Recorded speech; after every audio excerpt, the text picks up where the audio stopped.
ओम नमः शिवाय। हर हर महादेव।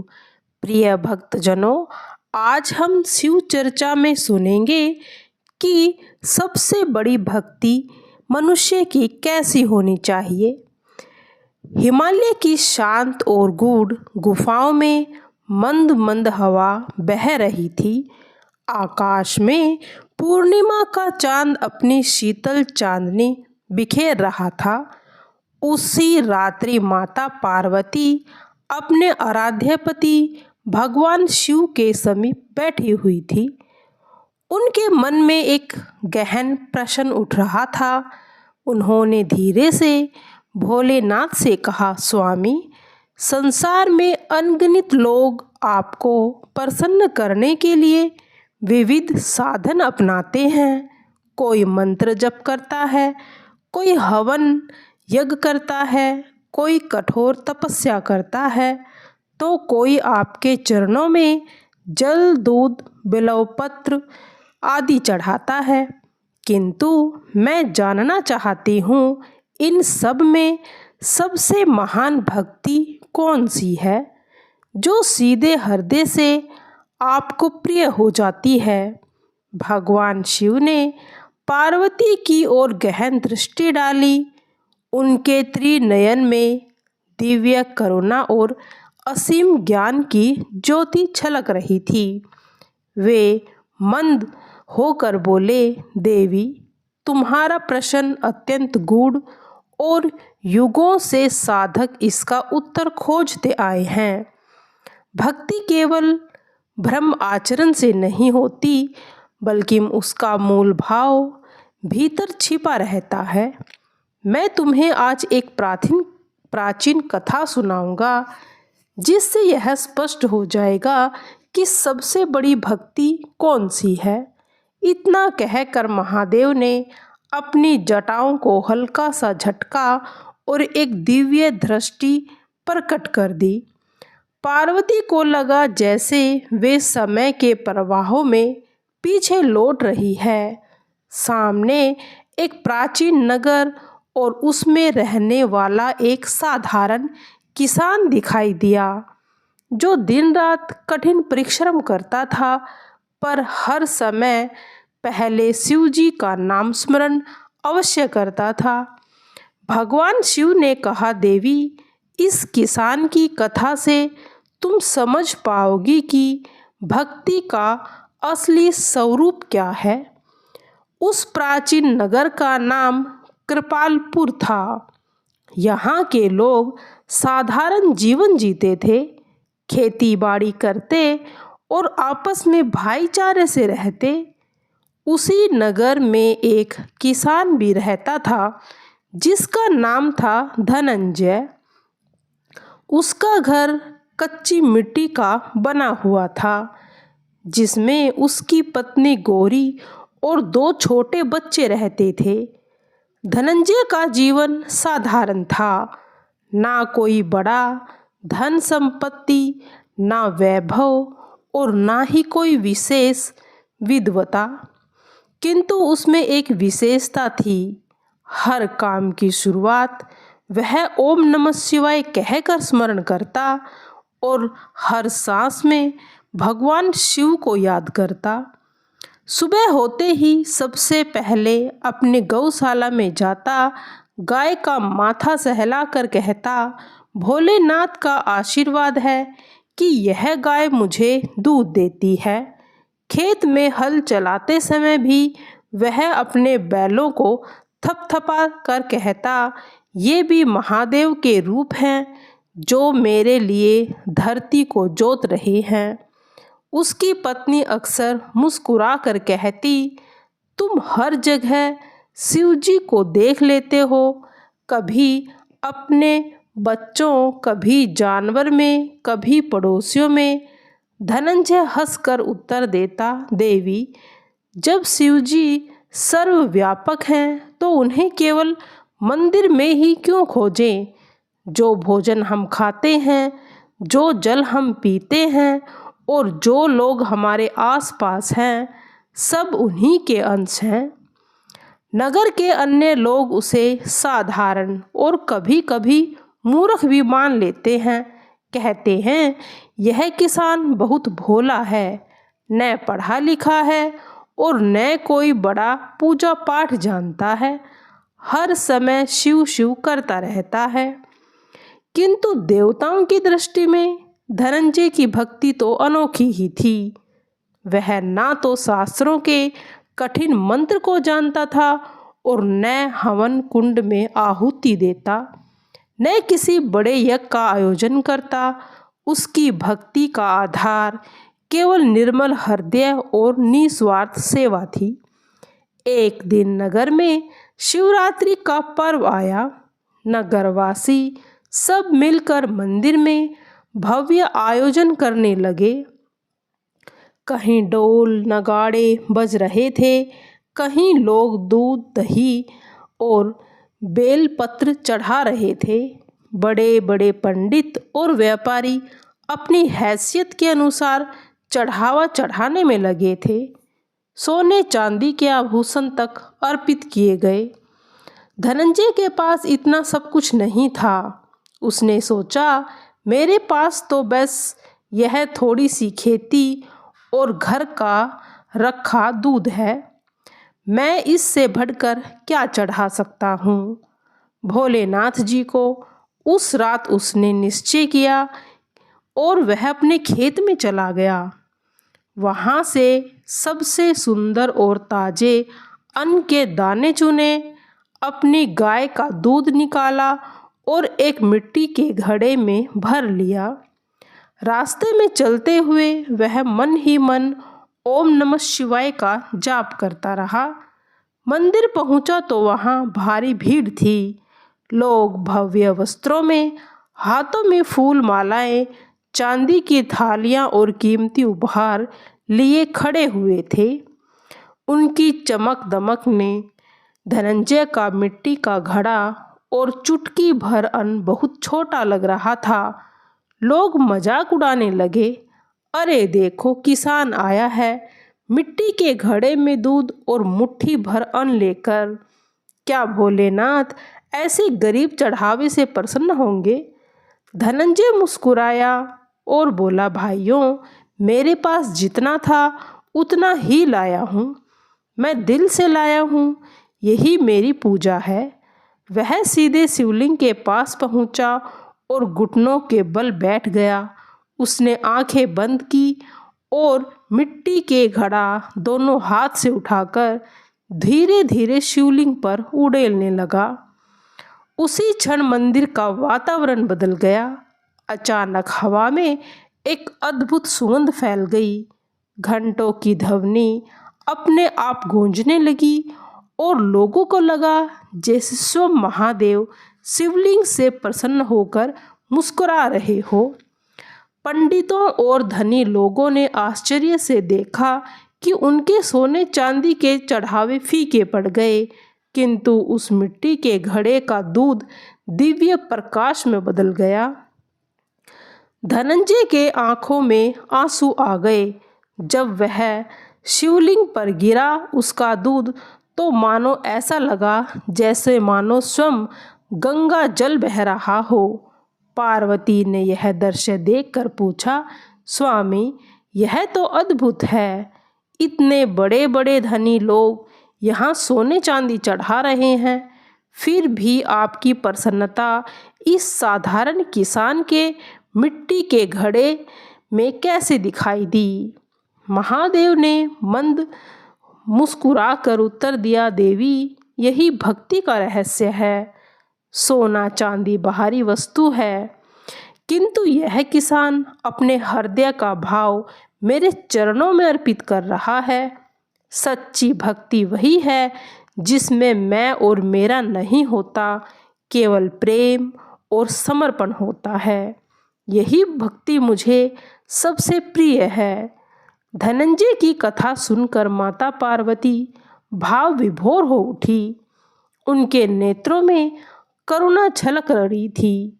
वे बोली, स्वामी, अब मुझे समझ में आने लगा है कि सच्ची भक्ति केवल मंदिरों की भव्यता या चढ़ावे में नहीं होती, लेकिन क्या संसार में और भी उदाहरण है जहाँ लोगों ने अनोखे ढंग से आपको प्रसन्न किया हो। महादेव मुस्कुराए और बोले, देवी, इस संसार में अनगिनत ऐसे भक्त हैं, पर हर एक भक्ति का रूप अलग होता है। अब मैं तुम्हें एक ग्वाले का बालक की कथा सुनाता हूँ। उसका नाम नंदू है। यह कथा तुम्हें दिखाएगी कि सरलता और निष्कपट प्रेम भी कितने महान होते हैं। नंदू एक छोटे से गांव का बालक था। उसका पिता पशुपालक था और उसका काम रोज सुबह गायों को चराने ले जाने का था। नंदू दिन भर गायों के साथ जंगल और चरवाहों में घूमता रहता, बांसुरी बजाता और भोलेनाथ का नाम गुनगुनाता था। वह न तो मंत्र जानता था, न ही शास्त्रों में पढ़ने वाले मंत्रों को जानता था। उसकी दुनिया बस गाय, उसकी बांसुरी और भगवान शिव थे। हर शाम वह जंगल से लौटते समय एक बात जरूर करता। अपने साथियों से कहता, चलो आज भोले बाबा को दूध पिलाते हैं। सभी हंसकर कहते, नंदू, शिव जी यहाँ कहाँ है? मंदिर में तो कोई मूर्ति भी नहीं है। नंदू भोलेपन से उत्तर देता, अरे वो तो हर जगह हैं। इस पीपल के पेड़ के नीचे ही बैठ जाते हैं, वहीं उनका आसन है। और फिर वह अपनी छोटी सी मिट्टी की लोटियों में गाय का ताज़ा दूध लेकर निकल पड़कर पेड़ों की जड़ों में उड़ेल देता। दोनों हाथ जोड़कर कहता, भोले बाबा, यह दूध आपके लिए है। मैंने अपने हाथों से निकाला है, कृपया इसको स्वीकार कर लेना। उसकी यह बाल सुलभ श्रद्धा प्रतिदिन चलती रहती। लोग हंसते, मजाक उड़ाते, पर नंदू की श्रद्धा तो अटल ही थी। एक दिन गांव में अकाल पड़ गया। खेत सूख गए, तालाब सूखने लगे और गांव के पास अन्न जल की कमी हो गई। गांव वाले परेशान होकर सोचने लगे कि अब कैसे जीवन बचेगा। नंदू उसी समय हर शाम अपनी गाय का थोड़ा सा दूध निकालकर पेड़ के नीचे अर्पित करता था। भूखा होने पर भी वह कभी उस दूध को नहीं पीता। कहता, यह तो भोले बाबा का हिस्सा है, अगर इन्हें अर्पित नहीं करूँगा तो वह नाराज हो जाएंगे। उस रात गांव के एक बुजुर्ग ने स्वप्न में देखा कि भगवान स्वयं उनके सामने खड़े हैं। उन्होंने कहा, गांव को अकाल से बचाना है तो उस बालक की श्रद्धा को पहचानो। उसकी भक्ति ने मुझे प्रसन्न कर दिया है। कल सुबह सब लोग उस पीपल के पेड़ के नीचे आना। अगली सुबह गांव वाले इकट्ठा हुए। उन्होंने देखा कि नंदू हमेशा की तरह गाय का दूध लेकर पेड़ के नीचे आ रहा था। जैसे ही उसने दूध अर्पित किया, वहां से जल की धारा फूट निकली। लोगों ने आश्चर्य से देखा कि सूखा पड़ा तालाब उसी जल से भरने लगा। खेतों में हरियाली लौट आई और पूरा गांव बच गया। तब माता पार्वती ने यह कथा सुनकर आश्चर्य से कहा, स्वामी, यह कितना अद्भुत है। एक छोटे से बालक की सरल भक्ति ने पूरे गांव को अकाल से बचा लिया। महादेव ने गंभीर स्वर में कहा, देवी, यही तो भक्ति का सार है। शास्त्रों के गूढ़ ज्ञान, बड़े यज्ञ, सोने चांदी के चढ़ावे से मुझे उतनी प्रसन्नता नहीं होती जितनी निष्कपट और सरल मन से अर्पित की गई प्रेममय भावना से मिलती है। भक्ति का तो अर्थ है निष्कपटता, समर्पण और प्रेम। यही सबसे बड़ी भक्ति है। हिमालय की गुफाओं में बैठे भगवान शिव ने समय का पर्दा हटाया और माता पार्वती के समक्ष एक प्राचीन प्रसंग उभर कर जिसमें एक राजसभा दिखाई दी। यह कथा उस राजवंश की थी जहां एक धर्मपरायण राजा चिता भानु महाशिवरात्रि के व्रत का महात्म्य अपने गुरु से सुन रहा था। गुरु ने उसे एक पुराने शिकारी की लब्धक की घटना समझाई कि सच्ची भक्ति आडंबर से नहीं, भाव से होती है। दृश्य बदलते ही सघन वन प्रकट हुआ। लब्धुक उस रात शिकारी की तलाश में एक बेलपत्र वाले वृक्ष पर चढ़कर जंगली पशुओं से बचने के लिए जागता रहा। उसकी पोटली में सूखा अन्न और आंखों में भय था। रात भर जागते हुए उसकी थकी उंगलियां अनायास बेलपत्र तोड़कर नीचे गिराती रही। अंधेरे में उसे ज्ञात नहीं था कि वृक्ष के नीचे स्वयंभू शिवलिंग है, जिस पे वे पत्ते एक एक करके गिर रहे थे। प्यास लगी तो घड़े से टप टप जल गिरता रहा और शिवलिंग पर चढ़ता रहा था। पहर बदल गए। मन में शिव का कोई मंत्र नहीं, हवन नहीं, पूजा का कोई विधान नहीं, बस जीवन बचाने की जिज्ञासा और सतत जागरण था। भोर की पहली किरण के साथ जैसे ही पशुओं का खतरा टला, लब्धुक वृक्ष से नीचे उतरा तो उसे विचित्र शांति का अनुभव हुआ, मानो भय की जड़ कट गई हो। उसी दिन उसका अंतःकरण बदल गया और वह हिंसा का मार्ग छोड़कर करुणामय हो गया। शिवलिंग पर गिरे बेलपत्र और जल का बाहरी अर्थ उसके लिए न था, पर भीतर जो जागरण हुआ वही उसकी वास्तविकता उपवास और उपासना थी। भगवान शिव ने पार्वती से कहा, लब्धुक की पूजा में रीति रिवाज नहीं, किंतु अनजाने में जो निरंतरता, जागरण और अहिंसा का भाव उत्पन्न हुआ वही भक्ति की गहनता है। भक्ति का मम्र चित्त की सजगता, हिंसा की विरक्ता और सत्य के प्रति जागरण है। सबसे बड़ी भक्ति वह है जो मन को दया, जागृति और परिवर्तन की ओर ले जाती है। अब एक दृश्य आश्रम का भी हुआ, जहाँ एक बालक ने समय को चुनौती दी थी। मार्कंडेय जी थे वे। उनकी हथेलियों में पुष्प और आंखों में केवल एक ही नाम बसता था। उसे अल्प आयु का दाय मिला था, पर उसने भय के स्थान पर आश्रय चुना और शिवलिंग से लिपटकर एकाग्र चित्त में स्मरण करता रहा। यमदूत आए, काल का फंदा बढ़ा, किंतु बालक का चित्त अचल पर्वत सा अड़िग रहा। उसकी भक्ति में फल की कामना नहीं थी, भय का विलाप नहीं, बस विश्वास था। जब यम का पास शिवलिंग पर पड़ा, महाकाल स्वयं शंकर जी प्रकट हुए। शिव जी ने कहा, जब भक्ति को भय को भंग कर दे और साधक का भरोसा ईश्वर में श्वास की भांति निरंतर हो जाए, तब भक्ति पूजा नहीं रहती, अस्तित्व की धारा बन जाती है।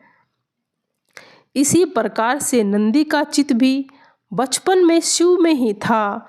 वह गौशाला में सेवा करता, वृक्षों की रक्षा करता और अतिथि का सत्कार करता और हर कर्म के आरंभ में शिव का स्मरण करता था।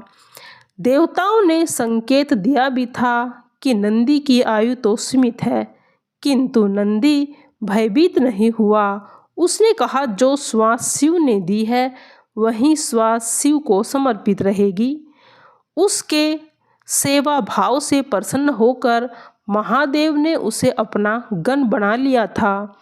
शिव ने कहा, जब जीवन का श्रम, आजीविका और परिवार का निर्वाह भी स्मरण भाव से जुड़ जाए तो वही कर्मयोगी भक्ति होती है। दक्षिण दिशा में एक गहन वन का दृश्य उभरा। एक वनचरी वहां रहता था। अशिक्षित, साधारण पर निर्मल हृदय वाला था। शिकार करता पर अनजान मन ही मन शिव का स्मरण भी करता था। एक दिन भयानक रात में बेलपत्र वाले वृक्ष पर चढ़ गया। ऊपर बैठकर उसने नीचे जल उड़ेला, बेलपत्र गिराए। अनजाने में शिव पूजन होता रहा। तभी उसने देखा कि शिवलिंग से रक्त बह रहा है। उसने सोचा, क्या मेरी गलती से ऐसा हुआ है?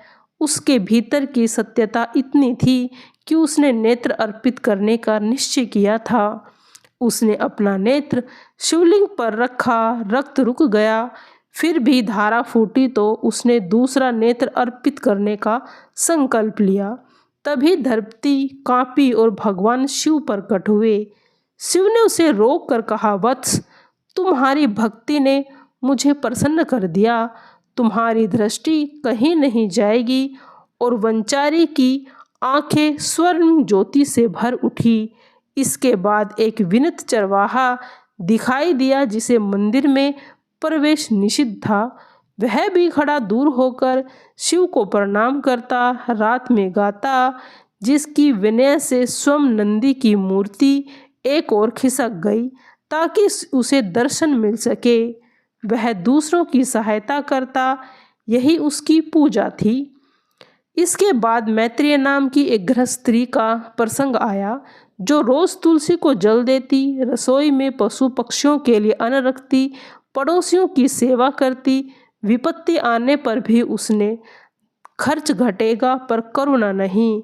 कुछ समय बाद सब सुधर गया। महादेव ने जब रसोई, आंगन और घर की भक्ति के स्थल बन गए, तभी लोक मंगल भक्ति भी हुई। इसीलिए कहा जाता है कि भक्ति भगवान की होती है, और जो यह भक्ति किसी एक दिन या व्रत तक सीमित नहीं है, यह सांसों का व्रत है।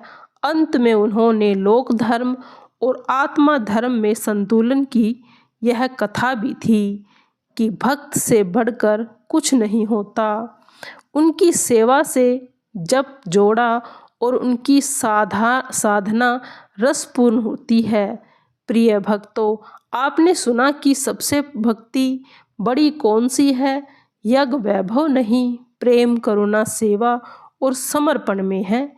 चाहे किसान हो, बालक हो, लब्धुक शिकारी हो, नंदी हो, गृहिणी हो या चरवाहा हो, सच्ची भक्ति वही है जो अंधकार को त्याग कर प्रेम में लीन हो जाए और हर ईश्वर प्राणी को देखे। यही भक्ति जीवन को सार्थक बना देती है।